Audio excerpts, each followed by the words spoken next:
கிருஷ்ணகிரி அருகே வழக்கமான காய்கறிகளுக்கு மாறாக கேரட்டை விளைவித்து விவசாயி ஒருவர் அசத்தி வருகிறார். கிருஷ்ணகிரி மாவட்டம் போச்சம்பள்ளியை அடுத்த கீழ்சவுளுப்பட்டி கிராமத்தை சேர்ந்தவர் விவசாயி காளியப்பன். இவர் தனது 5 ஏக்கர் பரப்பு நிலத்தில் அனைத்து காய்கறிகளையும் விளைவித்து முயன்று பார்த்துள்ளார்.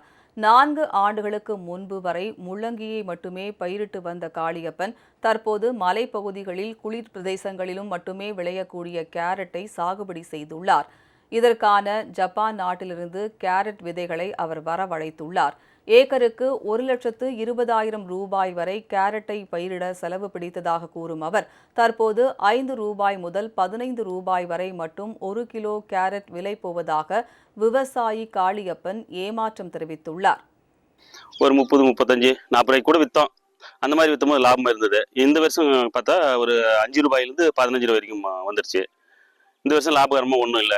ஒரு 80,000 ரூபா கைனிக்கு செலவு வந்துடுது ஒரு ஏக்கராவுக்கு. ஒரு ஏக்கரா கைனில் செலவு பண்ணும்போது பார்த்தீங்கன்னா திருப்பி நான் பிடிங்கி போடுவோம். ஆள் கூலியெல்லாம் சின்ன ஒரு 40,000 ரூபா வந்துடுது. மொத்தம் 1,20,000 செலவாயிடுங்க.